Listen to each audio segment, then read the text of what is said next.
ಆಕಾಶವಾಣಿ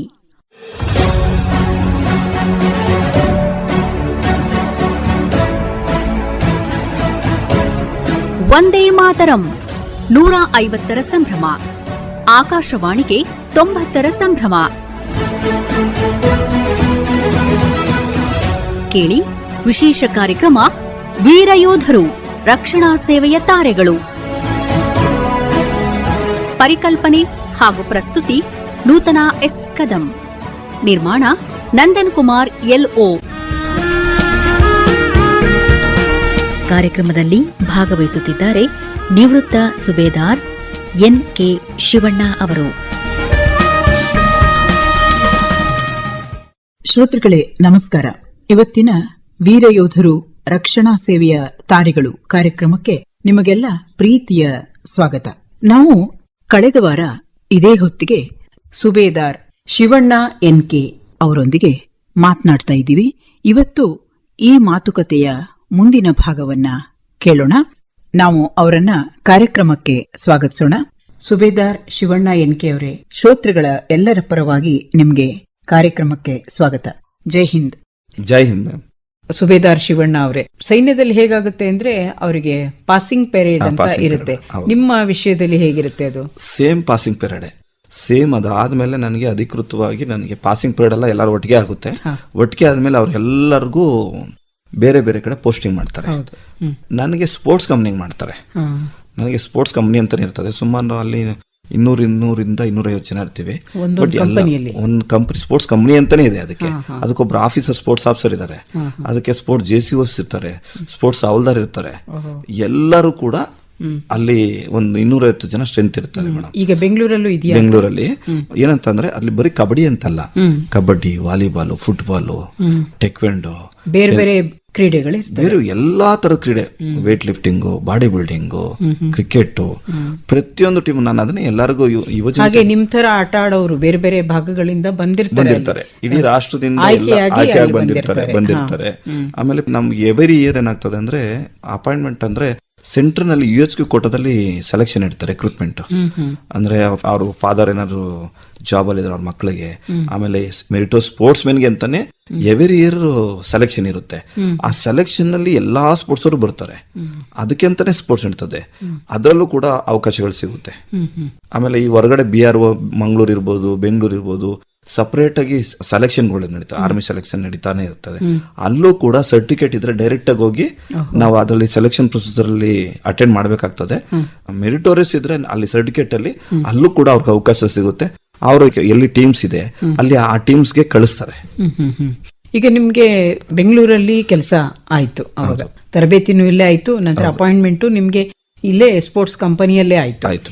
ಹಾಗೆ ಬೇರೆ ಬೇರೆ ಕಂಪನಿಗಳಿಗೂ ಹೋಗ್ತಾರ ಇಲ್ಲಿ ತರಬೇತಿ ಪಡೆದವರು, ಅಂದ್ರೆ ಕರ್ನಾಟಕದ ಹೊರಗೆ? ಇದನ್ನ ಸ್ಪೋರ್ಟ್ಸ್ ಕಬಡ್ಡಿ ಅಂತ ಒಂದ್ಸರಿ ಆದ್ಮೇಲೆ ನಾವು ಎಲ್ಲಿ ಆರ್ಮಿ ಚಾಂಪಿಯನ್ಶಿಪ್ ಬರುತ್ತೆ ಅಲ್ಲಿ ಹೋಗಿ 6 ತಿಂಗಳು ಇರ್ತೀವಿ. 6 ತಿಂಗಳು. ಉದಾಹರಣೆಗೆ ನಾನು ಹೈದರಾಬಾದ್ ಅಲ್ಲಿ ಒಂದು 3-4-5 ವರ್ಷ ಇದೆ. ಪ್ರತಿ ವರ್ಷ ಅಲ್ಲೇನೆ 6 ತಿಂಗಳು ಅಲ್ಲೇ ಕ್ಯಾಂಪ್ ಇರೋದು. ಹೈದರಾಬಾದ್, ಸಿಕಂದ್ರಾಬಾದ್ AOC ಸೆಂಟರ್ ಅಲ್ಲಿ. ತದನಂತರ ಜಬಲ್ಪುರ್ ಮಧ್ಯಪ್ರದೇಶ, ಅಲ್ಲಿ 2 ವರ್ಷ ಇದ್ದೆ. ಬಿಹಾರಲ್ಲಿ 3 ವರ್ಷ ಇದ್ದೆ. ಡೆಲ್ಲಿನಲ್ಲಿ 2 ವರ್ಷ ಇದ್ದೆ. ಎಲ್ಲೆಲ್ಲಿ ಸ್ಪೋರ್ಟ್ಸ್ ನಡೀತದೆ ಅಲ್ಲಲ್ಲಿ ನಾವು ಇರಬೇಕಾಗ್ತದೆ. MRC ಊಟಿನಲ್ಲಿದ್ದೆ 2 ವರ್ಷ. ಹೀಗೆ ಪ್ರತಿಯೊಂದು ಇಡೀ ಇಂಡಿಯಾ ಅಂತೂ ಹೋಗ್ಲೇಬೇಕಾಗ್ತದೆ, ಮಾಡ್ಲೇಬೇಕಾಗ್ತದೆ. ಬಟ್ ಏನಂದ್ರೆ ನನಗೆ ಸ್ಪೋರ್ಟ್ಸ್ ಇರೋದ್ರಿಂದ ಯುದ್ಧ ಮಾಡ್ಲಿಕ್ಕೆ ಅವಕಾಶ ಸಿಗ್ಲಿಲ್ಲ ಅಷ್ಟೇ. ನಾನು 98 ಭರ್ತಿ ಆಗಿರೋದ್ರಿಂದ ಕಾರ್ಗಿಲ್ ಒಂದು ಅವಕಾಶ ಸಿಕ್ತು. ಕಾರ್ಗಿಲ್ ನಲ್ಲಿ ಆ ಸಮಯದಲ್ಲಿ ಎಕ್ಸರ್ಸೈಸ್ ಅಂತ ನಾವು ಮಾಡಿದ್ವಿ. ಆ ಎಕ್ಸರ್ಸೈಸ್ ಮಾಡಕ್ಕಂತ ಕಾರ್ಗಿಲ್ ಯುದ್ಧ ನಡ್ಬೇಕಂದ್ರೆ ಬೆಳಿಗ್ಗೆ ನಮ್ಗೆಲ್ಲರಿಗೂ ಸ್ಪೋರ್ಟ್ಸ್ ಎಲ್ಲ ಕ್ಯಾನ್ಸಲ್. ಅವಾಗ ಯಾವ ಸ್ಪೋರ್ಟ್ಸ್ ಮೆನು ಇಲ್ಲ ನಮ್ಮಲ್ಲಿ. ಮೊದಲನೇದೇ ಅಂದ್ರೆ ಒಂದು ವರ್ಡ್ ಚೆನ್ನಾಗಿ ಹೇಳ್ತಾರೆ ನಮ್ಮಲ್ಲಿ, ಪೆಲೆ ಫೌಜಿ ಬಾದ್ಮೆ ಸ್ಪೋರ್ಟ್ಸ್ ಮೆನ್ ಅಂತ. ಎಲ್ಲರೂ ಮೊದಲೇ ಸೈನಿಕ, ಆನಂತರ ನೀವು ಆಟಗಾರ ಅಂತ ಅಂದ್ಬಿಟ್ಟು ಅದೊಂದು ಇರ್ತದೆ. ಅದಕ್ಕೆ ನಮಗೆ ಏನೇ ಆದ್ರೂ ಫಸ್ಟ್ ನಮ್ಗೆ ಪ್ರಿಫರೆನ್ಸ್ ಸೈನಿಕ. ಆದ್ರಿಂದ ಎಲ್ಲಾ ಸ್ಪೋರ್ಟ್ಸ್ ಎಲ್ಲ ಕ್ಯಾನ್ಸಲ್ ಮಾಡಿ ಆರ್ಡರ್ ಆಗ್ತದೆ. ಎಲ್ಲರೂ ಬಂದು ನಾವು ಸ್ಪೋರ್ಟ್ಸ್ ಮೆನ್ಸ್ ಎಷ್ಟು ಜನ ಇರ್ತಿದ್ವಿ ಎಲ್ಲರೂ ಕೂಡ ಯೂನಿಫಾರ್ಮು, ನಮ್ ರೈಫಲ್ಸ್ ಎಲ್ಲ ನಮ್ಗೆ ಕೊಡ್ತಾರೆ. ಈಗ ನೀವು ತರಬೇತಿ ಆಗಿರುತ್ತಲ್ಲ, ನಿಮ್ಗೆ ಈ ಕ್ರೀಡೆಯ ತರಬೇತಿಯ ಮುಗೀತಲ್ಲ 1 ವರ್ಷ, ಅವಾಗ ನಿಮ್ಗೆ ನಿಮ್ ಪರ್ಸನಲ್ ರೈಫಲ್ ಎಲ್ಲ ಕೊಡ್ತಾರ? ಆತರ ನಮ್ದೇ ಆದ ಒಂದು ಇದಿರುತ್ತೆ ಮೇಡಮ್, ಕೋತ್ ಅಂತ ಇರ್ತದೆ ನಮ್ಮಲ್ಲಿ. ಅದಕ್ಕೆ ನಮ್ಗೆ ಪ್ರತಿ 3 ತಿಂಗಳು ನಮ್ಗೆ ಫೈರಿಂಗ್ ಇದು ಪ್ರಾಕ್ಟೀಸ್ ಇರುತ್ತೆ. ಆಮೇಲೆ ಅದಕ್ಕೆ ಆದ ವರ್ಕಿಂಗ್ ಕೂಡ ಇರ್ತದಲ್ಲ, ನಾವೇ ಮಾಡ್ಕೊಳೋದು. ಅಂದ್ರೆ ನೀವು ಕ್ರೀಡೆಯಿಂದ ಆಯ್ಕೆ ಆದ್ರೂ ಕೂಡ ನೀವು ಸೈನಿಕರಿಗೆ ಏನ್ ತರಬೇತಿ ಆಗುತ್ತೋ ಅದು ಅಲ್ಪ ಪ್ರಮಾಣದಲ್ಲಿ ನಿಮ್ಗೂ ಕೊಟ್ಟೆ ಇದ್ದೇ ಇರುತ್ತೆ ಮೇಡಮ್. ಅಥವಾ ಪೂರ್ಣ ಅಲ್ಪ ಪ್ರಮಾಣದಲ್ಲಿ ಪ್ರಮಾಣ ಏನಿಲ್ಲ, ನಾವು ಸ್ಪೋರ್ಟ್ಸ್ ಮ್ಯಾನ್ ಅಡಿಷನಲ್ ಅಷ್ಟೇ. ಅಲ್ಲಿ ಪ್ರತಿಯೊಂದು ನಾವು ಸೈನಿಕರು ಏನ್ ಮಾಡ್ತಾರೆ ಅಷ್ಟನ್ನು ನಿಮ್ಗೂ- ಅದನ್ನ ನಾವು ಪ್ರತಿ ಇದಕ್ಕೂ ನಾವು ಮಾಡೇ ಮಾಡ್ತೀವಿ. ಅದು ಕ್ವಾರ್ಟರ್ಲಿ ಫೈರಿಂಗ್ ಅಂದ್ರೆ ನಾವು ಹೋಗ್ಲೇಬೇಕಾಗ್ತದೆ. ಯಾರು ಆರ್ಮಿ ವಿಷಯದಲ್ಲಿ ಸೈನಿಕನ ಏನಿದೆ ಅದು ಕಂಪಲ್ಸರಿ. ಏನಂತ ಅಂದ್ರೆ ನಮ್ಗೆ ಇವಾಗ ಆಫೀಸ್ ಸ್ಟಾಫ್ ನಾವು ಪಾಸಿಂಗ್ ಆದ್ಮೇಲೆ ಒಬ್ಬ ಆಫೀಸ್ ಕ್ಲರ್ಕ್ ಆ ಕ್ಲರ್ಕ್ ಡ್ಯೂಟಿ ಮಾಡ್ತಿರ್ತಾನೆ. ನಾವೇನ್ ಮಾಡ್ತೀವಿ ಅಂದ್ರೆ ಪ್ರಾಕ್ಟೀಸ್ ಮಾಡ್ತೀವಿ, ರೆಸ್ಟ್ ಮಾಡ್ತೀವಿ. ಯಾಕಂದ್ರೆ ಫಿಸಿಕಲ್ಗೆ ರಿಕವರಿ ಯಾವತ್ತು ಆಗಬೇಕು, ಫಿಟ್ನೆಸ್ ಮಾಡ್ಕೋಬೇಕು. ನಾವು ಅದನ್ನ ಮಾಡ್ತೀವಿ. ಈಗ ಪ್ರಾಕ್ಟೀಸ್ ಮಾಡೋದೇ ನಿಮ್ ಡ್ಯೂಟಿ. ಹೌದು, ಅದು ಇರ್ತದೆ. ಪರ್ಫಾರ್ಮೆನ್ಸ್ ಕೊಟ್ಟಿಲ್ಲ ಅಂದ್ರೆ ಇಮಿಡಿಯೇಟ್ ಆಗಿ ನಮ್ಗೆ ಏನ್ ಟ್ರೇಡ್ ಇರ್ತದಲ್ಲ ಅಲ್ಲಿಗೆ ಟ್ರಾನ್ಸ್ಫರ್ ಮಾಡ್ಬಿಡ್ತಾರೆ. ಅದು ನಾವು ಕಂಟಿನ್ಯೂ ಸೈನಿಕನ ಏನಿದೆ ಅವರ ರೋಲು ಅದನ್ನ ಮಾಡ್ಕೊಂಡು ಹೋಗ್ತಾರೆ. ಎಷ್ಟೋ ಜನ ಸುಮಾರು ಜನ ನಾನು ಹೋದ್ಮೇಲೆ ಎಂಟೈರ್ ಟೀಮ್ ಒಂದ್ಸರಿ ನಾವು ಆರ್ಮಿ ಚಾಂಪಿಯನ್ಶಿಪ್ ಅಲ್ಲಿ ಲಾಸ್ಟ್ ಪೊಸಿಷನ್ ಬರ್ತೀವಿ. ನನ್ನ ಮುಂದೆ ಎಷ್ಟು ಜನ ಸೀನಿಯರ್ಸ್ ಇದ್ರು ಎಲ್ಲ ಟ್ರಾನ್ಸ್ಫರ್ ಮಾಡ್ಬಿಟ್ರು ಇಮಿಡಿಯೇಟ್ ಆಗಿ. ಆಫೀಸರ್ ಪರ್ಫಾರ್ಮೆನ್ಸ್ ಮಾಡ್ಲಿಲ್ಲ ಅನ್ಬಿಟ್ಟು ಎಲ್ಲರನ್ನು, ನಾನು ಹೊಸಬ ಅಲ್ವಾ, ಎಲ್ಲಾರು ಸೀನಿಯರ್ಸ್ ಇದ್ರಲ್ಲ ಎಲ್ಲಾನು ಟ್ರಾನ್ಸ್ಫರ್ ಮಾಡ್ಬಿಟ್ರು. ನೆಕ್ಸ್ಟ್ ಟೀಮ್ಗೆ ನಾನೇ ಸೀನಿಯರ್ ಆಗ್ಬಿಟ್ಟೆ ಮೇಡಮ್. ಟೀಮ್ಗೆ ಸೀನಿಯರ್ ಅದೇ, ಇಡೀ ಬ್ಯಾರಕ್ಗೆ ನಾನೇ ಸೀನಿಯರ್, ಅವಲ್ದಾರಲ್ಲ ನಾನೇ ಸೀನಿಯರ್ ಅದೇ. ತುಂಬಾ ಒಂದು ಅನುಭವಗಳು ಮತ್ತೆ ಲ್ಯಾಂಗ್ವೇಜ್ ಕಲೀಲಿಕ್ಕೆ ತುಂಬಾ ಬೇಗ ಆಯ್ತು. ಹೀಗೆ ನೀವು ಬೆಂಗಳೂರಿಂದ ಭಾರತದ ಬೇರೆ ಬೇರೆ ಭಾಗಗಳಲ್ಲಿ ನೀವೇ ಹೇಳಿದಾಗೆ 1 ವರ್ಷದಿಂದ 6 ತಿಂಗಳು, 5 ವರ್ಷ, 3 ವರ್ಷ ಈ ತರ ಬೇರೆ ಬೇರೆ ಕಡೆ ನಿಮ್ಮ ಕೆಲಸಗಳೇನಿದೆ ಅದನ್ನ ನಿಭಾಯಿಸ್ತಾ ಬಂದ್ರಿ. ಇಲ್ಲೆಲ್ಲ ಹೋದಾಗ ಅಲ್ಲಿ ಕಬಡ್ಡಿ ಟ್ರೈನಿಂಗು ಕೊಡ್ತಾ ಇದ್ರ ಹೇಗೆ? ಹೌದು, ನಾನು 2007 ವರೆಗೂ ನಾನು ಆಡ್ತಿದ್ದೆ. ಆಮೇಲೆ ಇಂಜುರ್ಡ್ ಆಗ್ತದೆ ನನಗೆ ಕಬಡ್ಡಿಯಲ್ಲಿ ಆಡುವಾಗ ಬಿದ್ದು ಈ ಕೈ ಬಂದಿರೋ ಡಿಸ್ಲೊಕೇಶನ್ ಆಗ್ಬಿಡುತ್ತೆ. ಆಮೇಲೆ ಅವಾಗ ಪರ್ಫಾರ್ಮೆನ್ಸ್ ಡೌನ್ ಆಗ್ತದೆ. ಅದಕ್ಕೆ ಅವಾಗ ನಾನು ತರಬೇತುದಾರನಾಗ್ತೀನಿ. ಸೀನಿಯರ್ ನಾನೇ ಆಗೋದ್ರಿಂದ 2007 ಆದ್ಮೇಲೆ ನಾನು ಕಂಟಿನ್ಯೂಸ್ ಆಗಿ ನಾನು ತರಬೇತುದಾರನಾಗಿ ಕಾರ್ಯನಿರ್ವಹಿಸ್ತೀನಿ. ಎಲ್ಲೇ ಜಿಲ್ಲೆಗೂ ನಾನು ಆರ್ಮಿ ಕೋಚ್ ಕೂಡ, ಆರ್ಮಿ ಟೀಮ್ ಕೋಚ್ ಕೂಡ ಆಗಿದ್ದೆ. ನಮ್ಮಲ್ಲಿ ಕಮಾಂಡ್ ಏರಿಯಾ ಆತರ ಇರುತ್ತೆ, ಅದಕ್ಕೂ ನಾನು ಕೋಚ್ ಆಗಿದ್ದೆ. ಸಿಕಂದ್ರಾಬಾದ್ ಹೋದ್ರು ನಾನೇ ಕೋಚು, ಬೇರೆ ಇದಕ್ಕೆ ಹೋದ್ರು ನಾನೇ ಕೋಚು. ಅಲ್ಲಿ ತರಬೇತನಾಗಿ ಸುಮಾರು ಕಾರ್ಯನಿರ್ವಹಿಸ್ತಿದ್ದೆ. ತೀರ್ಪುಗಾರನಾಗೂ ಮಾಡಿದೆ, ಬಟ್ ತರಬೇತನಾಗಿ ಸುಮಾರು ವರ್ಷ ನಾನು ಮಾಡಿದೆ. ಹೀಗೆ ಮತ್ತೆ ಬೆಂಗಳೂರಿಗೆ ಯಾವಾಗ ಹಿಂತಿರುಗಿ ಬಂದ್ರಿ? 2011 ಮತ್ತೆ ನಾನು ಬೆಂಗಳೂರಿಗೆ ಇಲ್ಲೇ ಬರ್ತೀನಿ, AC ಬೆಂಗಳೂರಿಗೆ ಬರ್ತೀನಿ. ಅಲ್ಲಿ ಸೌತ್ ನಾರ್ತ್ ಇರುತ್ತೆ, ಮುಂಚೆ ಸೌತ್ ಅಲ್ಲಿ ಇದೆ, ಆಮೇಲೆ ನಾರ್ತ್ ಬರ್ತೀನಿ. ಅಲ್ಲಿ ಬಂದ ಮೇಲೆ ನಾನು ಅಂತಾರಾಷ್ಟ್ರೀಯ ಲೆವೆಲ್ಗೆ ನಾನು ತೀರ್ಪುಗಾರನಾಗಿ ಪಾದಾರ್ಪಣೆ ಮಾಡ್ತೀನಿ. AKFI ಎಕ್ಸಾಮ್ ಅಲ್ಲಿ ಪಾಸ್ ಆಗ್ತೀನಿ. ಅದಾದ್ಮೇಲೆ ಏನಾಗ್ತದೆ ಅಂದ್ರೆ ಮೊದಲನೇದಾಗಿ ಸೌತ್ ಏಷ್ಯನ್ ಗೇಮ್ಗೆ ತೀರ್ಪುಗಾರನಾಗಿ ಗೌಹಟಿಲಿ ಸೌತ್ ಏಷ್ಯನ್ ಗೇಮ್ಗೆ ಹೋಗ್ತೀನಿ. ಈಗ ನೀವು ಅಂತಾರಾಷ್ಟ್ರೀಯ ತೀರ್ಪುಗಾರ ಅಂತ ಹೇಳಿದ್ರಲ್ಲ, ಭಾರತದಲ್ಲಿ ಇರುವಾಗ ಸೈನ್ಯವನ್ನ ಪ್ರತಿನಿಧಿಸಿ ಅಲ್ಲಿ ನೀವು ತೀರ್ಪುಗಾರರಾಗಬಹುದು ಅಥವಾ ತರಬೇತುದಾರರಾಗಬಹುದು ಅಥವಾ ಆಟಗಾರರು ಆಗಬಹುದು. ಅಂತಾರಾಷ್ಟ್ರೀಯ ಮಟ್ಟಕ್ಕೆ ಹೋದಾಗ ಅಲ್ಲಿ ಭಾರತೀಯ ಸೇನೆಯಿಂದ ಹೋಗ್ತೀರಾ ಅಥವಾ ಹೇಗೆ? ನಾನು ರಾಷ್ಟ್ರೀಯ ತಂಡಕ್ಕೆ ಹೋಗ್ಬೇಕಂದ್ರೂ ನಾವು ಸೇನೆ ಪರ್ಮಿಷನ್ ಬೇಕಾಗ್ತದೆ. ಆರ್ಮಿ ಹೆಡ್ ಕ್ವಾರ್ಟರ್ ಪರ್ಮಿಷನ್ ನಾವು ಎಲ್ಲೂ ಆಚೆನೆ ಹೋಗಿ ಬರಲ್ಲ. ಅದರಿಂದ ನಮ್ ಏನೇ ಇದ್ರು ಸೇನೆನೇ ಪರವಾಗಿ ನಾನು ಹೋಗಿದ್ದು. ಫಸ್ಟ್ ನಾನು ಸುಮಾರು ನ್ಯಾಷನಲ್ಸ್ ಕೂಡ ನಾನು ಸೇನೆಯ ಪರವಾಗಿನೇ ರಾಷ್ಟ್ರೀಯ ತಂಡಕ್ಕೆ ಹೋಗಿರ್ತೀನಿ. ಸುಮಾರು ರಾಷ್ಟ್ರೀಯ ತೀರ್ಪುಗಾರನಾಗೂ ಕೂಡ ಭಾರತೀಯ ಸೇನೆ ಕಡೆಯಿಂದನೇ ಸುಮಾರು 20 ರಾಷ್ಟ್ರೀಯ ಪಂದ್ಯಾವಳಿಗೆ ನಾನು ತೀರ್ಪುಗಾರನಾಗಿ ಭಾರತೀಯ ಸೇನೆ ಪರವಾಗಿ ಹೋಗಿದ್ದೀನಿ. ಅದಾದ್ಮೇಲೆ ನಾನು ಒಂದು ಗೌಹಾಟಿಲಿ ನಮ್ಮ ರಾಷ್ಟ್ರದಲ್ಲೇ ಸೌತ್ ಏಷ್ಯನ್ ಗೇಮ್ ಆಗ್ತದೆ ಫಸ್ಟ್. ಸೆಕೆಂಡ್ ಬಂದು ಏಷ್ಯನ್ ಗೇಮ್ 2018 ಇಂಡೋನೇಷ್ಯಾ ಜಕಾರ್ತದಲ್ಲಿ ಆಗುತ್ತೆ. ಅಲ್ಲಿಗೆ ನಾನು ಸೇನೆಯ ಪರವಾಗಿನೇ ನಾನು ಭಾರತವನ್ನು ಪ್ರತಿನಿಧಿಸ್ತೀನಿ. ಅಲ್ಲಿ ತೀರ್ಪುಗಾರನಾಗಿ ಕಾರ್ಯನಿರ್ವಹಿಸಿ ಅದೊಂದು ದೊಡ್ಡ ಸಾಧನೆ ನಂದು. ಏಷ್ಯನ್ ಗೇಮ್ ಅನ್ನೋದು ಕರ್ನಾಟಕದಲ್ಲೇ ಹಾಗೂ ಭಾರತೀಯ ಸೇನೆಯಲ್ಲೇನೆ. ಅದು ಕೂಡ ನಾನು ಅಪಾಯಿಂಟ್ ಆಗಿತ್ತು ಭಾರತೀಯ ಸೇನೆಯಲ್ಲೇ ಮೊದಲ ವ್ಯಕ್ತಿ. ನನ್ನ ತೀರ್ಪುಗಾರನಾಗಿ ಕಬಡ್ಡಿನಲ್ಲಿ ಭಾರತೀಯ ಸೇನೆಯಲ್ಲಿ 3 ಸೇನೆ ಇದೆಯಲ್ಲ, ಆರ್ಮಿ, ನೇವಿ, ಏರ್ ಫೋರ್ಸ್, ಮೊಟ್ಟ ಮೊದಲಿಗ ಸೈನಿಕ ಅಂತ ಹೇಳ್ಬೋದು, ಮೊಟ್ಟ ಮೊದಲಿಗ ಕನ್ನಡಿಗ ಅಂತ ಹೇಳ್ಬೋದು. ಅದು ನನ್ನ ಹೆಮ್ಮೆ ಇದೆ. ತುಂಬಾ ಸಂತೋಷ. ಅಂದ್ರೆ ನೀವು ಭಾರತವನ್ನ ಕರ್ನಾಟಕದಿಂದ ಬೇರೆ ಬೇರೆ ರೀತಿಯಲ್ಲಿ ಪ್ರತಿನಿಧಿಸಿದ್ದೀರಾ. ಹೌದು ಮ್ಯಾಮ್, ತುಂಬಾ ಸಂತೋಷ. ನೀವು ಹೇಳಿದ್ರಿ ಕಾರ್ಗಿಲ್ ಹೊತ್ತಿಗೆ ನೀವು ಇದ್ದಿದ್ದು ಒಂದು ಅವಕಾಶ ನಿಮ್ಗೆ ಅಂತ, ಮತ್ತೆ ಅದನ್ನು ಹೇಳಿದ್ರಿ ಕಾರ್ಗಿಲ್ ಹೊತ್ತಿಗೆ ಅವಾಗ ಕ್ರೀಡೆಯ ಯಾವ ಚಟುವಟಿಕೆಯೂ ಇರಲ್ಲ ಅಲ್ಲಿ. ನೀವು ಟ್ರೈನಿಂಗ್ ಮಾಡೋ ಹಾಗಿಲ್ಲ ಅಥವಾ ಆಡೋ ಹಾಗಿಲ್ಲ ಅಥವಾ ತರಬೇತಿನೂ ಮಾಡೋ ಹಾಗಿಲ್ಲ. ಅವಾಗ ನಿಮ್ ಕೆಲಸ ಏನಿರುತ್ತೆ? ಸುಮಾರು ಆ ಟೈಮಲ್ಲಿ ಎಲ್ಲ ಒಂದು ಬೆಟ್ಟಗಳ ಮೇಲ್ಗಡೆ ಆಡೋ ಕೂತ್ಕೊಂಡಿರ್ತಿದ್ರು ಪಾಕಿಸ್ತಾನಿ ಸೋಲ್ಜರ್ಸ್ ಎಲ್ಲ. ಯಾವುದೇ ಒಂದು ಯುದ್ಧ ಒಂದು ಡಿಕ್ಲೇರ್ ಆದಾಗ ಎಲ್ಲರೂ ಅಲರ್ಟ್ ಆಗೇ ಇರಬೇಕು, ಪ್ರತಿಯೊಬ್ಬ ಸೋಲ್ಜರ್ನು. ನಮಗೆ ಆ ಪ್ಲೇಸ್ ಹೋಗ್ಲಿ ಬಿಡ್ಲಿ, ನಮ್ಮ ಇಲ್ಲಿ ದಿನನಿತ್ಯದ ಅಲರ್ಟ್ನೆಸ್ ಇರ್ತದಲ್ಲ, ಬೆಳಗ್ಗೆ ನಮ್ಗೆ ಮಾಮೂಲಿ 5 ಗಂಟೆಗೆ ಎಲ್ಲ ಸ್ಥಗಿತ ಆದ್ಮೇಲೆ ನಮ್ಗೆ ಎಕ್ಸರ್ಸೈಸ್ ಹೆಂಗೆ ಅಂದ್ರೆ ಬೆಳಗ್ಗೆ 5 ಗಂಟೆಗೆ ಎದ್ದೇಳ್ಬೇಕು. ಯಾರನ್ನು ಅವಾಗ ಮನೆಗೂ ಸಹ ಯಾರನ್ನು ಬಿಡ್ತಿರ್ಲಿಲ್ಲ, ಓನ್ಲಿ ಕ್ಯಾಂಪಸ್ ಒಳಗಡೆನೆ ಇರಬೇಕು. ಹತ್ಯಾರ್ ಅಂತೀವಿ ನಾವು ಯಾವ ಭಾಷೆ, ನಮ್ಮಲ್ಲಿ ರೈಫಲ್ ನ ಹತ್ಯಾರು. ಅದಕ್ಕೆ ನಮ್ಗೆ ಕೋತಲ್ಲಿ ನಮ್ಗೆ ಬೆಳಿಗ್ಗೆ 4 ಗಂಟೆಗೆ ಹೋದ್ರೇನೆ ಸಿಗೋದು. ಬೆಳಿಗ್ಗೆ 4 ಗಂಟೆಗೆ ಹೋಗ್ಬೇಕು, ಹತ್ಯಾರ್ ತಗೊಳ್ಳೋದು, ಫಾಲಿನಲ್ಲಿ ನಿಂತ್ಕೊಳ್ಳೋದು, ಹತ್ಯಾರ ಜೊತೆಗೆ ಪಿಟ್ಟು ಪೋಸಸ್ ಏನೇನೈತೆಲ್ಲ ಹಾಕೊಳ್ಳೋದು, ಫಾಲಿನಲ್ಲಿ ಅವರೆಲ್ಲ ಕೌಂಟಬಲ್ ಇಷ್ಟು ಜನ ಅಂತ, ಅದಕ್ಕೆ ಅಂತ ನಮ್ದು ಟ್ರಕ್ ಬರೋದು. ಮೆಸೇಜ್ ಸಿಕ್ಕಿದ್ರೆ ರೆಡಿ ಇರಬೇಕು. ಆ ರೀತಿ ಕರೆಕ್ಟಾಗಿ 6 ಗಂಟೆಗೆ ನಾವು ಅಲ್ಲಿ ಟ್ರಕ್ಗಳು ಬರೋದು, ಆಫೀಸರ್ಸ್ ಬರೋದು, ಎಷ್ಟು ಜನ ಇದೀವಿ ಅಂತ ಇದಾಗೋದು, ರೆಡಿ ಇರಬೇಕು. ಎಲ್ಲ ರೆಡಿಯಾಗಿ ಕುತ್ಕೊಳ್ಳೋದು, ಗಾಡಿ ಇರೋದು, ಪ್ರತಿಯೊಂದು ಎಲ್ಲದು ರೆಡಿ ಇರೋದು, ಬೇರೆ ಎಲ್ಲೂ ಮೂವ್ಮೆಂಟ್ ಇಲ್ಲ.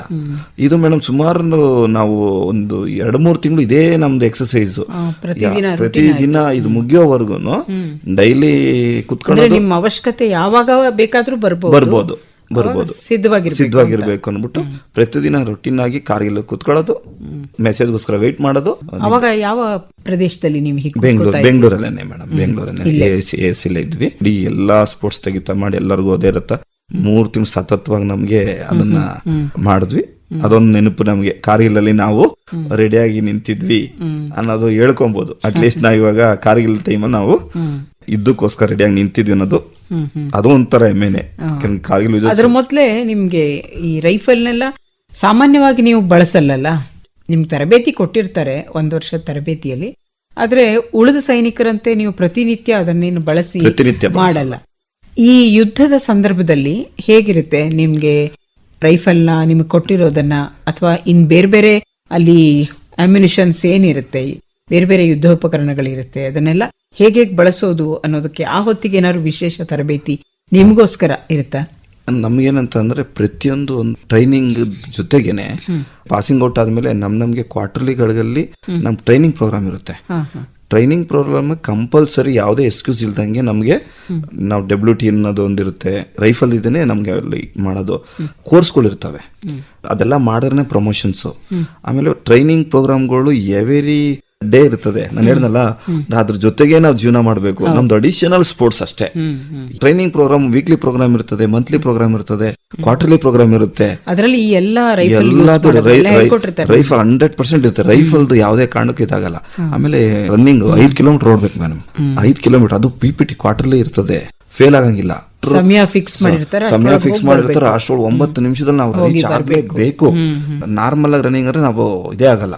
ನಿಮಗೆ ಅದು ಕ್ವಾರ್ಟರ್ಲಿ ಆದ್ರೂ ನೀವು ಪ್ರತಿದಿನ ಅಷ್ಟು ರೂಢಿ ಮಾಡ್ಕೊಳ್ಳೇಬೇಕು. ನನ್ನ ಕಾಂಪಿಟೇಷನ್ ಹೆಂಗಿತ್ತು ಅಂತಂದ್ರೆ, ನಾನು ಫಸ್ಟ್ ಬರಬೇಕು ಇಲ್ಲ ಸೆಕೆಂಡ್ ಬರಬೇಕು, ಒಟ್ಟಿನಲ್ಲಿ ಒಂದು ಫಸ್ಟ್ ಬರಬೇಕು. BPD-ನಲ್ಲಿ ನಾವು ಸ್ಪೋರ್ಟ್ಸ್ ಮೆನ್, ನಮ್ ಜೊತೆ ಓಡ್ತಿದ್ರೆಲ್ಲ ಸ್ಪೋರ್ಟ್ಸ್ ಮೆನ್ಗಳಲ್ಲ, ನಮ್ಮಲ್ಲೇ ಕಾಂಪಿಟೇಷನ್. ಆ ಒಂದು ಹುಮ್ಮಸ್ಸಲ್ಲಿ ನಾವು ಆ ಟ್ರೈನಿಂಗ್ ಪೀರಿಯಡ್, ನನ್ನ ಟ್ರೈನಿಂಗ್ ಈ ಇನ್ಸ್ಟ್ರಕ್ಟರ್ ನೋಡಿ ಕರೆಕ್ಟ್ ಆಗಿ ಮಾಡ್ತಾನೆ, ನೀವ್ ಮಾಡಲ್ಲ ಅಂತ ಅವ್ರಿಗೆ ನನ್ನ ಎಕ್ಸಾಂಪಲ್ ಕೊಡೋರು. ಹಂಗೆ ಆ ರೀತಿ ನಾನು ತುಂಬಾ ಇಂಟ್ರೆಸ್ಟ್ ಆಗಿ ಅವೆಲ್ಲ ಮಾಡಿದೀನಿ. ಕಲಿಬೇಕಿತ್ತಲ್ಲ ನನಗೆ ಕಲಿಯೋ ಅನ್ನೋದು ಆಸಕ್ತಿ ಜಾಸ್ತಿ. ಈ ಆಪರೇಷನ್ ವಿಜಯ್ ಮುಗೀತು ಕಾರ್ಗಿಲ್ದು, ಮತ್ತೆ ನಿಮ್ದು ಮೊದಲಿನ ತರದ್ದೇ ಕೆಲಸಗಳು ಶುರು ಆಯ್ತು. ಆಮೇಲೆ ನಮ್ಗೆ ಕ್ರೀಡಾ ಜೀವನದಲ್ಲಿ ಅಚೀವ್ಮೆಂಟ್ ಆಗ್ತಾ ಆಗ್ತಾ ನಾನು ಈ ಕಡೆ ಕೋಚ್ ಆದ್ಮೇಲೆ ತಿರುಪುಗಾರ ಆದ್ಮೇಲೆ ಯಥೇಚ್ಛವಾಗಿ ನನ್ಗೆ ಅವಕಾಶಗಳು ಸಿಕ್ತು. ಇಂಟರ್ನ್ಯಾಷನಲ್ ಸ್ಪೋರ್ಟ್ಸ್ ಮೆನ್ ಆದೆ. ಅದಾದ್ಮೇಲೆ ಫ್ರೆಂಡ್ಸ್ ಎಲ್ಲ ಈ ತರ ಅವಕಾಶ ಇದೆ, ಉದ್ಯೋಗ ಅವಕಾಶ, ಎಕ್ಸರ್ಸೈಸ್ ಮೆನ್ ಕೋಟ ಇದೆ. ನನ್ಗೆ ಅದೆಲ್ಲ ಗೊತ್ತಿರಲಿಲ್ಲ ಮುಂಚೆನೆ ಗೊತ್ತಿದ್ರೆ ನಾನು ಇನ್ನೂ ಪ್ಲಾನ್ ಮಾಡ್ಕೊಂತಿದ್ದೆ. ಯಾಕಂದ್ರೆ ಕೆಲವ್ರಿಗೆ ನಾನು ಇತ್ತೀಚಿನ ದಿನಗಳಿಗೆ ಗೊತ್ತು, IAS ಆಗಿದ್ದಾರೆ, KS ಆಗಿದ್ದಾರೆ. ಅದೆಲ್ಲ ನನ್ನ ಕ್ರೀಡೆನಲ್ಲೇ ಮುಳುಗುಟ್ಟಿದೆ, ನಾನು ಡೆಡಿಕೇಟ್ ಮಾಡ್ಕೊಂಡು. ಅದಕ್ಕೆ ನನಗೆ ಇದ್ರದ್ದು ಯಾವ್ದು ಗೊತ್ತಾಗ್ಲಿಲ್ಲ. ನಾನು ಎಲ್ರಿಗೂ ಮಾರ್ಗದರ್ಶನ ಹೇಳ್ತೀನಿ, ನೀವು ಸೇನೆಯಲ್ಲಿ ಸಿಕ್ಕರೆ ಯಥೇಚ್ಛವಾದ ಅವಕಾಶಗಳಿವೆ. ನೀವು ಸೇನೆಗೆ ಸೇರ್ಕೊಂಡಾದ್ಮೇಲೆ ನೀವು KS ಓದ್ಬೋದು, IAS ಓದ್ಬೋದು, ಡಿಗ್ರಿನೂ ಮಾಡ್ಬೋದು, ಇಂಜಿನಿಯರ್ ಓದ್ಬೋದು. ಅಲ್ಲೇ ಇಲ್ಲಿ ಎಷ್ಟೋ ಜನಕ್ಕೆ ಹೊರಗಡೆ ಹೆಂಗಿದೆ ಅಂದ್ರೆ, ಇಂಜಿನಿಯರ್ ಓದಕ್ಕೆ ದುಡ್ಡು ಆಗಲ್ಲ, ಮೆಡಿಕಲ್ ಓದಕ್ಕೂ ದುಡ್ಡು ಫೆಸಿಲಿಟೀಸ್ ಇರಲ್ಲ, ಡಿಗ್ರಿ ಮಾಡಕ್ಕೂ ಇರಲ್ಲ. ಆದ್ರೆ ಅಲ್ಲೇ ನಿಮ್ಗೆ ಅವಕಾಶ ಸಿಗುತ್ತೆ. ಪ್ರತಿಯೊಂದು ಸಹ ನೀವು ಅಲ್ಲಿ ಈ ಕಡೆ ದುಡಿಮೆನೂ ಆಗ್ತದೆ, ಈ ಕಡೆ ಅವಕಾಶನೂ ನೀವು ಏನು ಸಾಧನೆ ಮಾಡ್ಬೇಕು ಅನ್ಕೊಂಡಿದ್ರ 100% ಅವಕಾಶಗಳು ಸಿಗುತ್ತೆ. ಅದನ್ನ ನಾನು ಎಲ್ರಿಗೂ ಹೇಳಕ್ ಇಚ್ಛೆ ಪಡ್ತೀನಿ. ನೀವು ನಿವೃತ್ತಿ ಕೂಡ ಬೆಂಗಳೂರಲ್ಲೇ ಆಯ್ತಾ ನಿಮ್ದು? ಹೌದು ಮೇಡಮ್, ನಿವೃತ್ತಿ ಕೂಡ ಬೆಂಗಳೂರಲ್ಲೇ ಆಯ್ತು. ಇದುವರೆಗೆ ಒಂದ್ ರೀತಿಯ ಶಿಸ್ತುಬದ್ಧವಾದ ಜೀವನ ಇತ್ತು ನಿಮ್ದು. ನಿಮ್ಗೆ ಬಯಸದೇ ಬಂದಿದ್ದಾದ್ರೂ ಕೂಡ ಬಹಳ ಪ್ರೀತಿಯಿಂದ ಮತ್ತೆ ಬಹಳ ನಿಷ್ಠೆಯಿಂದ ನೀವು 20 ವರ್ಷಗಳ ಸೇವೆಯನ್ನ ನೀವು ಅಲ್ಲಿ ಮಾಡಿದ್ರಿ. ಕೊನೆ ಅನ್ನೋದು ಯಾವತ್ತೂ ಎಷ್ಟು ಸಂತೋಷ ಕೊಡುತ್ತೋ ಅಷ್ಟೇ ದುಃಖವನ್ನು ಕೊಡುತ್ತೆ. ಅಲ್ಲಿಂದ ಹೊರಗಡೆ ಬರೋಕೆ ನಿರ್ಧಾರ ಮಾಡಿದ್ರಲ್ಲ, ನೀವು ಮನಸ್ಸು ಮಾಡಿದ್ರೆ ಅಲ್ಲೇ ಇರಬಹುದಿತ್ತು. ನಾನು ಇನ್ನೂ 12 ವರ್ಷ ಸೇವೆ ಮಾಡಬಹುದಿತ್ತು. ಬಟ್ ನನ್ನ ಮೈಂಡ್ ಸೆಟ್ ಏನಂದ್ರೆ, ನಾವು 17 ವರ್ಷದಲ್ಲಿ ಮಕ್ಕಳು ಒಂದು ಎಜುಕೇಶನ್ ಮಾಡೋ ಮಟ್ಟಕ್ಕೆ ಬಂದಿರ್ತಾರೆ. ಅದು ನಾನು ರಿಟೈರ್ಡ್ ಆದ್ಮೇಲೆ ನೋಡಿದಂತ ನನ್ನ ಪ್ರಸ್ತುತ ಸ್ಥಿತಿ ನೋಡಿದ್ದೀನಿ. ಆ ಸಮಯದಲ್ಲಿ ಹೆಣ್ಮಕ್ಳು ಇರ್ಬೋದು, ಗಂಡ್ಮಕ್ಳು, ಒಂದು ಏಜ್ ಕಾಲೇಜು ಅಥವಾ ಹೈಸ್ಕೂಲು ಮತ್ತು ಕಾಲೇಜ್ ಲೆವೆಲ್ ಜಾಸ್ತಿ ಬಂದಿರ್ತಾರೆ. ಒಳ್ಳೆ ಎಜುಕೇಶನ್ ಕೊಡ್ಬೇಕಾಗ್ತದೆ ಅವಾಗ. ಆಮೇಲೆ ತಂದೆ ತಾಯಿಗಳು ಕೂಡ ಏಜೆಡ್ ಆಗಿರ್ತಾರೆ, ಅವನು ಕೂಡ ನೋಡ್ಬೇಕಾಗ್ತದೆ. ಏನಾಗ್ತದೆ ಅಂದ್ರೆ, ಸೇನೆಯಲ್ಲಿ 15-20 ವರ್ಷ ಇರ್ತೀವಿ, ಅಟ್ಲೀಸ್ಟ್ ನಮ್ಗೆ ಇನ್ನೂ ಏಜ್ ಇರುತ್ತೆ, ಸಲುವಾಗಿ ಮತ್ತೆ ಮನೆ ಸಲುವಾಗಿ ಬರ್ತಾರೆ. ಹೀಗೆ ನೀವು ಹಿಂತಿರುಗಿ ಬಂದ್ರಿ, ನಿವೃತ್ತಿ ತಗೊಂಡ್ರಿ. 20 ವರ್ಷ ಆದ್ಮೇಲೆ ಮತ್ತೆ ಬೆಂಗಳೂರಲ್ಲಿ ಬಂದ್ರಿ. ಆ ನಂತರನೂ ನಿಮ್ಮ ಸೇವೆ ಏನಿದೆ ಹೇಳ್ಬೇಕಂದ್ರೆ ಒಂಥರ ಸೈನ್ಯಕ್ಕೆ ಮುಂದುವರೆದಾಗಿದೆ. ಯಾಕೆಂದ್ರೆ ನೀವು ಸೈನಿಕರ ಸಂಘದ ಅಧ್ಯಕ್ಷರಾಗ್ತೀರಿ, ಒಂದು ಸೈನಿಕರಿಗಾಗಿ ಒಂದು ವೆಲ್ಫೇರ್ ಅಸೋಸಿಯೇಷನ್ ಮಾಡ್ತೀರಿ, ಅವರ ಕಲ್ಯಾಣ ಕಾರ್ಯಗಳಿಗೆ ಒಂದು ಸಂಸ್ಥೆಯನ್ನ ಮಾಡ್ತೀರಿ, ಅದಕ್ಕೆ ಅಧ್ಯಕ್ಷರಾಗ್ತೀರಿ. ಅದ್ರ ಮೂಲಕ ಸೈನಿಕರಿಗೆ ಅನೇಕ ಕೆಲಸಗಳನ್ನ ಮಾಡ್ತಾ ಬಂದಿದ್ದೀರಿ. ಹೇಗಿದೆ ಇಲ್ಲಿ ನೋಡಿದಾಗ ಸೈನಿಕರಿಗೆ ಯಾವ ರೀತಿ ಪ್ರೋತ್ಸಾಹವನ್ನ ಕೊಡಬೇಕು ಇನ್ನು ಅಂತ ಅನ್ಸುತ್ತೆ? ಯಾಕೆಂದ್ರೆ ಅವರು ಸೈನ್ಯದಲ್ಲಿ ಕೆಲಸ ಮಾಡ್ತಿರುವಾಗ ಯಾರಿಗೂ ಅವ್ರ ಸಮಸ್ಯೆಗಳು ಗೊತ್ತಿರೋದಿಲ್ಲ. ವಾಪಸ್ ಬಂದಾಗ ಮತ್ತೆ ಅವರಿಗೆ ಆರ್ಥಿಕವಾಗಿ ಮತ್ತೆ ಸಾಮಾಜಿಕವಾಗಿ ಒಂದು ರೀತಿಯ ಭದ್ರತೆ ಬೇಕಾಗುತ್ತೆ. ಆ ಕಾರಣದಿಂದಲೇ ನೀವು ಈ ಕೆಲಸವನ್ನ ತಗೊಂಡ್ರು. ಹೇಗೆ ನಿವೃತ್ತಿ ನಂತರ ಏನಾಗ್ತದೆ, ಹೊರಗಡೆ ಬಂದಾಗ ನಾನು ಸಂಘಟನೆ ಮಾಡಬೇಕು ಅಂತಾನು ಅನ್ಕೊಂಡಿಲ್ಲ. ನಮ್ದು ಅಖಿಲ ಕರ್ನಾಟಕ ಮಾಜಿ ಸೈನಿಕರ ಸಂಘ, ನನಗೆ ಕಲ್ಪನೆ ಕೂಡ ಇಲ್ಲ ಸಂಘ ಮಾಡಬೇಕು, ನಾನು ರಾಜ್ಯಾಧ್ಯಕ್ಷ ಆಗಬೇಕು, ನಾನೇ ಸಂಸ್ಥಾಪಕ, ನಾನು ಆಗ್ಬೇಕು ಅನ್ನೋ ಮನಸ್ಥಿತಿಲಿಯೇ ಇರಲಿಲ್ಲ. ನಾನು ಓನ್ಲಿ ಫಾರ್ ನಾನು PSI ಸೆಲೆಕ್ಷನ್ಗೆ ಹೋಗ್ತೀನಿ, ಕೋರ್ಮಂಗ್ಲ ಗ್ರೌಂಡ್ಗೆ. ಆ ಗ್ರೌಂಡ್ಗೆ ಹೋದಾಗ ಎಲ್ಲರೂ ನಾವು ಒಂದು ಸೈನಿಕರು ಸೆಲೆಕ್ಷನ್ ಬಂದಿರ್ತಾರಲ್ಲ, ಒಂದು ಗ್ರೂಪ್ ಮಾಡೋಣ ಅಂತ ಮಾಡ್ತೀವಿ ಮೇಡಮ್, ಅಷ್ಟೇ. ಗ್ಯಾದರಿಂಗ್ ಮಾಡಿ ಒಂದು ಗ್ರೂಪ್ ಮಾಡೋಣ, ಏನಾದ್ರು ವಿಷಯಗಳು ಶೇರ್ ಮಾಡ್ಕೊಳ್ಳಿಕ್ಕೆ ಒಂದು ಅಂತ ನಾನು ಗ್ರೂಪ್ ಮಾಡ್ತೀನಿ. ಆ ರಿಟೈರ್ಡ್ ಆದ್ಮೇಲೆ ನಾವ್ ಹೆಂಗಾಗ್ತೀವಿ ಅಂದ್ರೆ, ನಮ್ ಸಿವಿಲಿಯನ್ ಜನಗಳಿಗೆ ಹೊಂದ್ಕೊಳ್ಳೋದು ತುಂಬಾ ಕಷ್ಟ. ನಾವಲ್ಲಿ ಒಂದು ಸೈನಿಕರು ಎಲ್ಲ ಈ ಕಾಡು ಮಧ್ಯೆ, ಈ ಗಡಿಗಳಲ್ಲಿ ಮಧ್ಯೆ ಜನಗಳ ಜೊತೆ ಬೆರ್ತಾ ಇರಲ್ಲ. ಅಲ್ಲಿ ಆಡ್ರು ಆ ಸಿಸ್ಟಮ್ಗೆ ಮೈಂಡ್ ಸೆಟ್ ಬೇರೆ ತರನೇ. ಆ ರೀತಿ ಇದ್ರೆ ನಮ್ ಜೊತೆ ಯಾರು ಹೊಂದಾಣಿಕೆ ಆಗಲ್ಲ, ಯಾರು ಕೂಡ ಸ್ಪಂದಿಸಲ್ಲ. ಆಗ ನನ್ಗೆ ಅನ್ಸುತ್ತೆ ಎಲ್ರಿಗೂ ಸಂಘಗಳಿವೆ, ಸೈನಿಕರದ್ದು ಮಾತ್ರ ಇಲ್ವಲ್ಲ, ಸೈನಿಕರಿಗೆ ಯಾರು ಸ್ಪಂದಿಸಲ್ವಲ್ಲ ಅನ್ಬಿಟ್ಟು ಏನ್ ಮಾಡಿದೆ. ಆಗ ಮೇಡಮ್ ನಾನು ಒಂದು ಆ ಸಮಯದಲ್ಲಿ ಕೋವಿಡ್ ಬರುತ್ತೆ. ಕೋವಿಡ್ ಟೈಮಲ್ಲಿ ಒಂದು ಗ್ಯಾದರಿಂಗ್ ಮಾಡಕ್ ಒಂದು ಅವಕಾಶ. ಕೋವಿಡ್ ನಾವು ರಿಟೈರ್ಡ್ ಅವಾಗ ತಾನೆ 2018 ನಾನು ರಿಟೈರ್ಡ್ ಆದೆ. ಆ 18 ರಿಟೈರ್ಡ್ ಆಗ್ತಿದ್ದಂಗೆನೆ ನಾನು ಕೋವಿಡ್ ಬಂತಲ್ಲ, ಆಗ ನಾನು ಕುಣಿಗಲ್ ಅಂತ ತುಮಕೂರು ಜಿಲ್ಲೆ, ಅಲ್ಲಿ ನಾನು ಕೋವಿಡ್ ಅಲ್ಲಿ ಪೊಲೀಸರಿಗೆ ಸಹಾಯ ಮಾಡಕ್ಕೆ ಚೆಕ್ ಪೋಸ್ಟ್ ಅಲ್ಲಿ ಕೆಲಸ ಮಾಡ್ತೀವಿ. ಆ ಕೆಲಸ ಮಾಡಿದಾಗ ಮೊದಲನೇದಾಗಿ ಇಬ್ಬರೇ ಇರ್ತೀವಿ ಫಸ್ಟ್ ಡೇ, ಈ ಸೆಕೆಂಡ್ ಡೇ 8 ಜನ ಆಗ್ತೀವಿ, ಥರ್ಡ್ ಡೇ 30 ಜನ ಆಗ್ತೀವಿ, ಒಂದ್ ವಾರ ಆದಾಗ ಒಂದು 60 ಜನ ಆಗ್ತೀವಿ. 60 ಜನ ಆಗಿ ನಾವೇನ್ ಮಾಡ್ತೀವಿ, ಲಾಕ್ ಡೌನ್ ಆಗಿರ್ತದಲ್ಲ, ಆ ಲಾಕ್ ಡೌನ್ ಅಲ್ಲಿ ಗೇಟ್ ಗಳಲ್ಲಿ ಪೊಲೀಸರು ಪಾಪ ಅವ್ರಿಗೆ ರೆಸ್ಟೇ ಇರಲ್ಲ ಆ ಟೈಮಲ್ಲಿ. ಅವಾಗ ನಾವೆಲ್ಲ ಅವ್ರಿಗೆ, ನೀವು ಮನೆ ಕುಟುಂಬ ಇರ್ತದೆ ಹೋಗಿ ಅನ್ಬಿಟ್ಟು ನಾವು ಡ್ಯೂಟಿ ಮಾಡಿ ಲಾಕ್ ಡೌನ್ ಅಲ್ಲೆಲ್ಲ ಮಾಡಿ ಸುಮಾರು ಪೇಪರ್ ಕೂಡ ಬಂತು. ಅದಾದ್ಮೇಲೆ ನಾವ್ ಮಾಡ್ತೀವಿ, ಅದೇ ಟೈಮಲ್ಲಿ ನಾವೆಲ್ಲ ಸಂಘಟನೆ ಆಗ್ತೀವಲ್ಲ, ಅವಾಗ ಎಲ್ಲರೂ 2,000 ರೂಪಾಯಿ ಪೆನ್ಷನ್ ದುಡ್ಡಲ್ಲಿ ಎಲ್ರಿಗೂ ರೇಷನ್ ಕಿಟ್ ಕೊಡ್ತೀವಿ. ಆಟೋದವ್ರಿಗೆ, ಬಡವ್ರಿಗೆ ನಾವೇ ಉಟ್ಕೊಂಡೆಲ್ಲ ಕೊಡ್ತೀವಿ. ಆಗ ನಮ್ದೊಂದು ಟೀಮ್ ರೆಡಿ ಆಗ್ತದೆ. ಒಂದ್ 60 ಜನ ಟೀಮ್ ರೆಡಿ ಆದಾಗ ಆಗ ನಾನು ಸಂಘಟನೆ ರಿಜಿಸ್ಟರ್ ಮಾಡ್ಬೇಕಂತ ಮೊದಲಿಗೆ ಕುಣಿಗಲ್ದು ಇದ್ ಮಾಡ್ತೀನಿ. ಆಗ ನನಗೆ ಹೊಳಿತದೆ, ಹೌದು, ಕೇವಲ ನನ್ನ ತಾಲೂಕಿಗೆ ಮಾಡಿದ್ರೆ ಇಡೀ ರಾಜ್ಯದಲ್ಲಿ ಎಷ್ಟೊಂದು ಜನ ಇದ್ದಾರೆ. ಈ ಕೇಸ್ ಅಟೆಂಡ್ ಮಾಡ್ತಿದ್ದಂಗೆ ಒಂದೊಂದೇ ನನಗೆ ಕೇಸ್ ಶುರುವಾಯ್ತು. ಆಗ ಅನ್ಕೊಂಡೆ, ಸರಿ ಕುಣಿಗಲ್ ಇಟ್ಕೊಂಡು ನಾನು ಬೇರೆ ಡಿಸ್ಟಿಕ್ ಹೋಗಕ್ಕೆ ಕಷ್ಟ ಆಗ್ತದೆ, ನಾನು ಇಡೀ ರಾಜ್ಯಕ್ಕೆ ಮಾಡೋಣ ಅನ್ಬಿಟ್ಟು ಏನ್ ಮಾಡಿದೆ, 2020 ಒಂದು ಸಂಘವನ್ನ ರಿಜಿಸ್ಟರ್ ಮಾಡ್ತೀನಿ ಮೇಡಮ್, ಅಖಿಲ ಕರ್ನಾಟಕ ಮಾಜಿ ಸೈನಿಕರ ಸಂಘ ಅಂತ. ನಾನು ಆಗ ಸಂಘಟನೆ ಮಾಡಕ್ಕೆ ಪ್ರತಿ ಜಿಲ್ಲೆ, ಪ್ರತಿ ಹಳ್ಳಿಗಳಲ್ಲಿ ನಾನು ಸಂಘಟನೆ ಮಾಡಕ್ಕೆ ಎಲ್ಲಾ ಜಿಲ್ಲೆಗಳಿಗೂ ನಾನು ಪಾದಾಟ ಮಾಡ್ತೀನಿ. ಶಿವಮೊಗ್ಗದಲ್ಲಿ ಒಂದು ಕೇಸ್ ಅಟೆಂಡ್ ಮಾಡ್ತೀನಿ, ಧಾರವಾಡ ಕೇಸ್ ಅಟೆಂಡ್ ಮಾಡ್ತೀನಿ. ಧಾರವಾಡದಂತೂ ದೊಡ್ಡ ಚಿತ್ರಣ ಇದೆ. ಧಾರವಾಡದ ಒಬ್ಬ ಸೈನಿಕನ ಕೇಸ್ ಅಟೆಂಡ್ ಮಾಡಿದ್ರೆ 30 ವರ್ಷದಿಂದ ಆಗಿರ್ಲಿಲ್ಲ. ಅವ್ರ ಮನೆಗೆ ಎಲ್ರಿಗೂ ರಸ್ತೆ ಇದೆ, ಸೈನಿಕರ ಮನೆಗೆ ಮಾತ್ರ ರಸ್ತೆ ಇಲ್ಲ. ನಾನು ಅವ್ರ ಊರಿಗೆ ನಾನು ಧಾರವಾಡಕ್ಕೆ ಹೋದಾಗ ಎಲ್ರು ಪಂಚಾಯತ್ನ ಕುಣಿಸ್ಕೊಂಡು, ಒಬ್ಬ ಸೈನಿಕ ಹೆಮ್ಮೆ ನಿಮ್ಮೂರ್ಗೆ, ನೀವು ಅವ್ರಿಗೇನೆ ದಾರಿ ಮಾಡ್ಕೊಟ್ಟಿಲ್ವ ಅವ್ರ ಮನೆಗೆ, ಹೇಗೆ ಅಂತ. ಮೇಡಮ್ 30 ವರ್ಷ ಆಗದ್ರೆ ಇದ್ದಿತ್ತು, 1 ತಿಂಗಳಿಗೆ ರಸ್ತೆನೆ ನಿರ್ಮಿಸ್ಬಿಟ್ರು ಮೇಡಮ್. ಹೀಗೆ ಕರ್ನಾಟಕದಾದ್ಯಂತ ಓಡಾಡಿ ಅನೇಕ ಕೆಲಸಗಳನ್ನ ಈಗ ನೀವು ನಿಮ್ಮ ಸೈನಿಕನಾಗಿ ಏನು ಮಾಡ್ತಾ ಇದ್ರು ಅದಕ್ಕಿಂತ ಹೆಚ್ಚು ಈಗ ನೀವು ಇಲ್ಲಿ ಸಾರ್ವಜನಿಕವಾಗಿ ಕೆಲಸ ಮಾಡ್ತಾ ಇದ್ದೀರಿ. ಶಿವಣ್ಣ ಅವರೇ, ನಿಮ್ದು ಬಹಳ ವಿಶಿಷ್ಟವಾದ ಅನುಭವ. ಇದುವರೆಗೆ ನಾವು ಸೈನಿಕರ ಹತ್ರ ಮಾತಾಡಿದಾಗ ಅವರೆಲ್ಲ ಯುದ್ಧದ ಅನುಭವಗಳನ್ನ, ಯುದ್ಧದ ಸಿದ್ಧತೆಯ ಅನುಭವಗಳನ್ನ, ಅವರಿಗೆ ನೀಡಿದಂತಹ ಬಹಳ ಕಠಿಣವಾದ ತರಬೇತಿ ಬಗ್ಗೆ ಹೀಗೆಲ್ಲ ತುಂಬಾ ಹೇಳ್ತಾ ಇದ್ರು. ಆದ್ರೆ ಕ್ರೀಡಾಳು ಕೂಡ ಒಬ್ಬ ಸೈನಿಕನಾಗಿ ಸೇವೆ ಸಲ್ಲಿಸಬಹುದು ಅನ್ನೋದನ್ನ ನಾವು ಮೊದಲನೇ ಬಾರಿಗೆ ನಿಮ್ಮ ಮೂಲಕ ಅರ್ಥ ಮಾಡ್ಕೋತಿದೀವಿ. ನಮ್ಮಲ್ಲಿ ಅನೇಕ ಕ್ರೀಡಾಳುಗಳು ಇದ್ದಾರೆ ಕರ್ನಾಟಕದಲ್ಲಿ. ಅವರೆಲ್ಲ ಈ ಕಾರ್ಯಕ್ರಮವನ್ನ ಕೇಳಿ ಇದ್ರ ಮೂಲಕ ಪ್ರೋತ್ಸಾಹವನ್ನ ಪಡಿತಾರೆ ಅಂತ ನನ್ಗಾದ್ರೂ ಅನ್ಸುತ್ತೆ. ಏಕೆಂದ್ರೆ ಕ್ರೀಡಾ ಕ್ಷೇತ್ರದಿಂದಲೂ ಕೂಡ ಸೈನಿಕರಾಗಿ ಸೇರಬಹುದು. ಮತ್ತೆ ನೀವೇ ಹೇಳಿದಾಗ 20 ವರ್ಷ ನೀವೇ ಕೆಲಸ ಮಾಡಿದೀರ.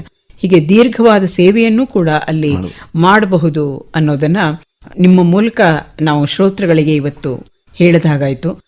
ತುಂಬಾ ಸಂತೋಷ ಸುಬೇದಾರ್ ಶಿವಣ್ಣ ಅವರೇ, ನಮ್ಮ ಕಾರ್ಯಕ್ರಮದಲ್ಲಿ ಭಾಗವಹಿಸಿ ನಿಮ್ಮ ಅನುಭವಗಳನ್ನ ನಮ್ಮ ಶ್ರೋತೃಗಳೊಂದಿಗೆ ಇದುವರೆಗೆ ಹಂಚಿಕೊಂಡಿದ್ದೀರಿ. ನಿಮಗೆ ಧನ್ಯವಾದಗಳು. ಜೈ ಹಿಂದ್. ಜೈ ಹಿಂದ್ ಮ್ಯಾಮ್.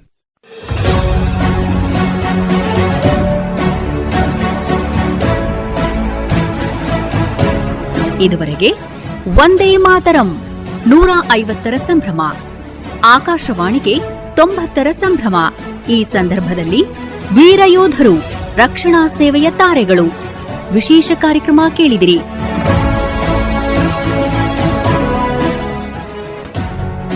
ಕಾರ್ಯಕ್ರಮದಲ್ಲಿ ಭಾಗವಹಿಸಿದ್ದವರು ನಿವೃತ್ತ ಸುಬೇದಾರ್ ಎನ್.ಕೆ. ಶಿವಣ್ಣ ಅವರು. ಪರಿಕಲ್ಪನೆ ಹಾಗೂ ಪ್ರಸ್ತುತಿ ನೂತನ ಎಸ್ ಕದಂ. ನಿರ್ಮಾಣ ನಂದನ್ ಕುಮಾರ್ ಎಲ್ಒ. ಸಂಕಲನ ಧನರಾಜ್ ಎಸ್ ಬಿ. ಇದು ಆಕಾಶವಾಣಿ ಬೆಂಗಳೂರು ಕೇಂದ್ರದ ಕೊಡುಗೆ.